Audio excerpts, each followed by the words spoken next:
E aí, pessoal, boas-vindas a mais uma análise. Hoje a gente vai desmistificar aqueles conceitos fundamentais que ajudam a dar sentido a montanhas de dados. Porque, vamos ser sinceros, as ferramentas estatísticas são absolutamente essenciais para interpretar os números do dia a dia e, claro, são a grande chave para detonar em testes pesados, tipo o Enem. Quando a gente domina essas medidas, o que parece só um mar de informações confusas vira algo claro, prático e super útil. Bora lá? O nosso roteiro de hoje é jogo rápido e direto ao ponto. Primeiro, medidas de tendência central. Segundo, as médias, tanto a simples quanto a ponderada. Terceiro, a moda, aquele valor que não para de aparecer. Quarto, a mediana, o nosso ponto de equilíbrio. E, para fechar com chave de ouro, a seção 5, prática, resolvendo na unha questões reais do Enem. Seção 1. Medidas de tendência central. É fundamental a gente estabelecer logo de cara o que essas ferramentas tentam alcançar e por que elas sequer existem, né? Pensa comigo. Seja analisando as pontuações de um time no campeonato inteiro ou os lucros anuais de um monte de empresas, lidar com cada númerozinho de forma individual seria um caos total.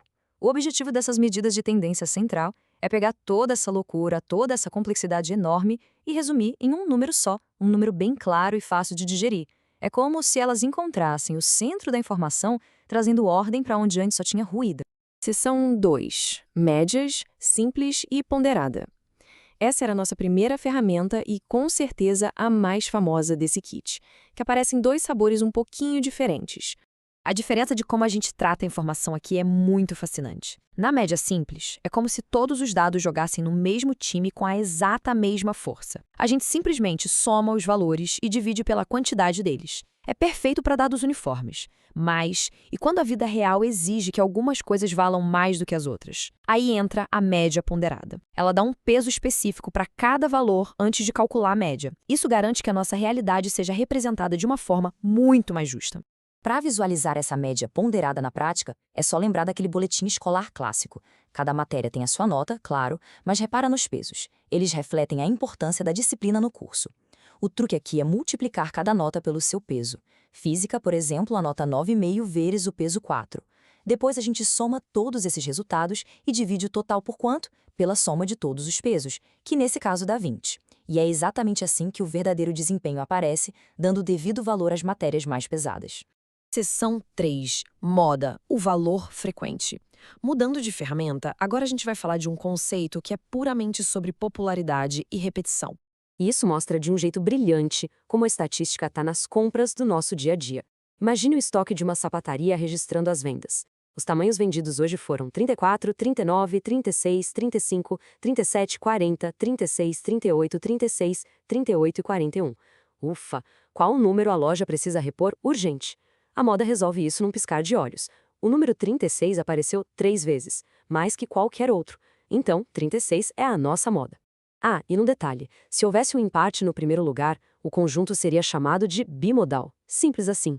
Seção 4. Mediana. O ponto central.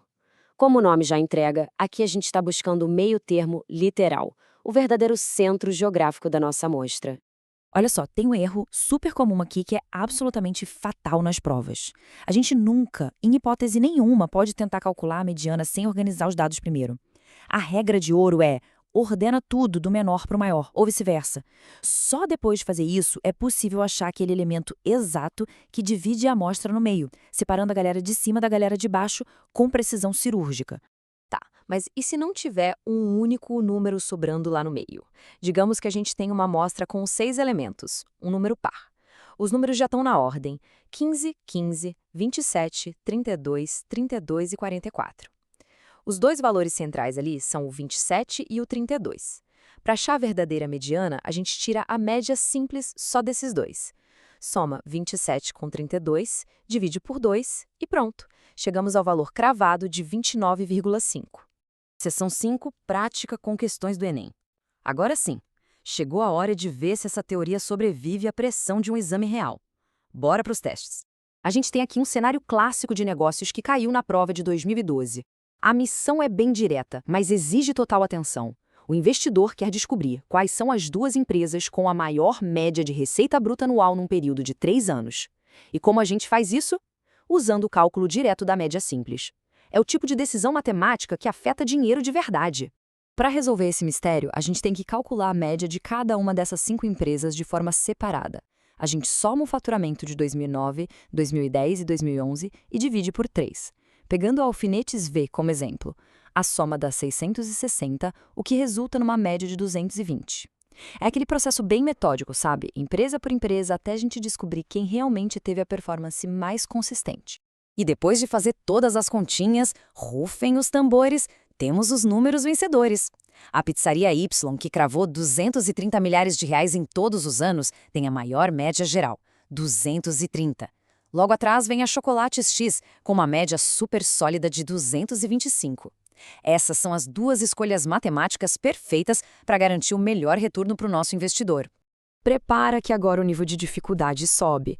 Prova de 2010. Esse problema aqui não dá para brincadeira e exige que a gente use as 3 ferramentas estatísticas de uma vez só: a média, a mediana e a moda. Tudo isso em cima de um único conjunto de resultados de um time de futebol para, no grande final, organizar tudo numa inequação de grandeza exata. O grande segredo aqui é entender a estrutura desses dados.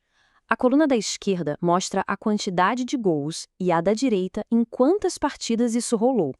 Então, para saber o total de gols na temporada, esquece aquela ideia de só somar uma coluna isolada.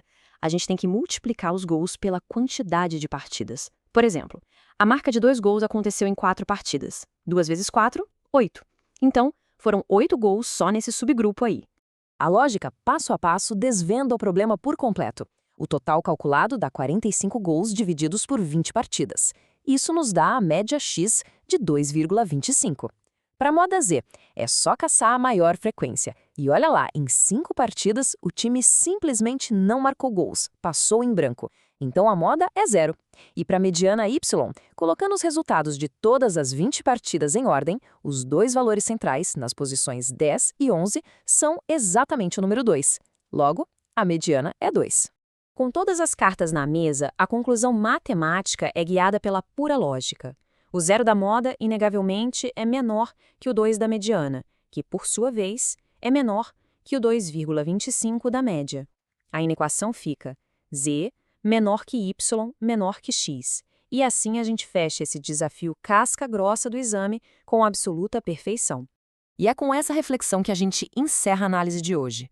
Sem organização, os números parecem só uma grande confusão. Mas tem uma frase que diz tudo: os dados são apenas ruído até que a ferramenta certa seja aplicada para encontrar o seu centro. Quando a gente entende que a média, a moda e a mediana cumprem exatamente esse papel, os padrões ocultos simplesmente ganham vida.